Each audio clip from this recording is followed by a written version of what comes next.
Hello, my name is Andrew Bundrum. Today I will be discussing the relationship between Christianity, the founders of the United States, and the ideals of the American Revolution. Traditionally, American history has always highlighted the religious dimension of the Revolutionary era. In one famous painting, George Washington kneels by his horse, praying at Valley Forge. This picture emphasizes the importance of faith in the founding of the nation.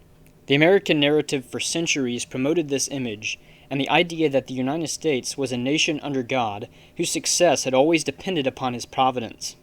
More recent scholarship, however, has been more critical of the founders' motives and justification.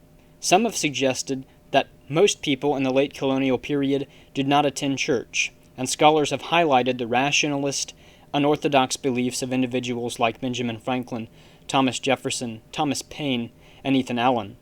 The idea has emerged suggesting that the founders of the nation were secular and little concerned with religion.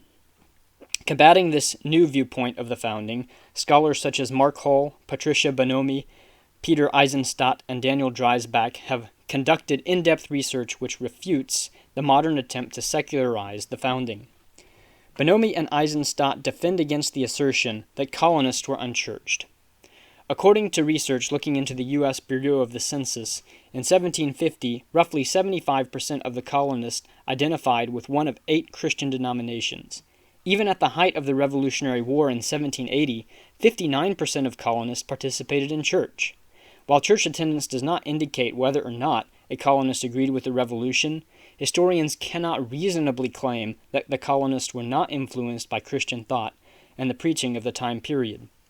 Research conducted by Mark Hall and Daniel Dreisbach evidences Christianity's impact on the founders and their ideals. 22 of the signers of the Declaration of Independence came from Reformed backgrounds, and 21 delegates of the Constitutional Convention came from the same background. Key revolutionary figures such as Patrick Henry, John Dickinson, Benjamin Rush, John Jay, Roger Sherman, and numerous others came from orthodox religious faiths. Even those such as Jefferson, who were accounted among deists, believed in God, believed in some degree of providence, and professed adherence to biblical principles. Dreisbach writes, "The political literature of the era contains more references to the Bible than all of the works of the Enlightenment combined. The founding generation read and studied the Bible and frequently referred to it in private and public communications. Many founders expressed reverence for the Bible and commended its role in fostering the morals and virtues of a self-governing people.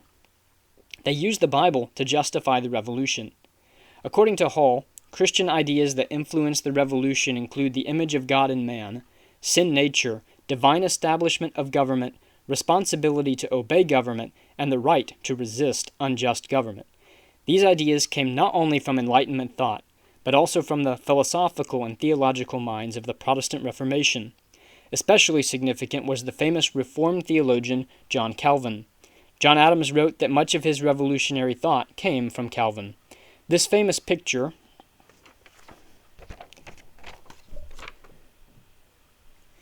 An Attempt to Land a Bishop in America, published in 1768, reflects the colonists' fears of an overbearing ecclesiastical leadership. The colonies had a long history of religious liberty, referring in this case to colonial self-determination. Interesting to note are the books being thrown, which include John Locke and John Calvin. Calvin's works are on their way to hit the bishop right in the head. This imagery suggests that the colonists took many of their political ideas from the works of Protestant reformers. Clearly, Christian thought played a significant role in the minds of the founders and the larger population leading up to and during the Revolutionary period. One has to wonder why modern historians are so keen to leave out this important aspect of many, if not most, of the founders' lives. This probably stems from an insistence that America is inherently evil and has been since the founding.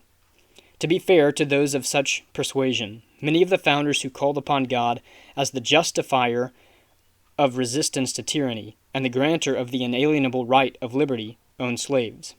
Patrick Henry, for example, used vivid language about the colonists being treated as slaves, thereby warranting their opposition. Meanwhile, he himself owned slaves. Noteworthy, however, are public statements by Henry and Thomas Jefferson denouncing slavery as evil despite being slaveholders. Historians of all viewpoints struggle to reconcile this contradiction. Also, people who have been raised on the idea of liberty and justice condemn slavery as evil, but they have not had their livelihoods dependent on the institution since their birth. Criticizing the founders is easy, but the moral sensibility to condemn such abuses of human rights stems from the revolutionary ideas espoused by these men. The nation has continually from that moment progressed with ups and downs toward a society of liberty and equality. Historians must recognize that all people are fallible and all struggle against an inward tendency to sin. The founders should receive criticism for their failings and respect for their successes. People today should also remember not to point at the blemishes of others without inspecting themselves.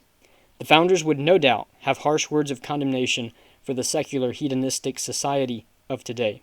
They would strongly assert that a nation could only remain free if rooted upon a righteous moral foundation. Much work remains in the pursuit of the ideal nation which upholds the life, liberty, and the pursuit of happiness equally.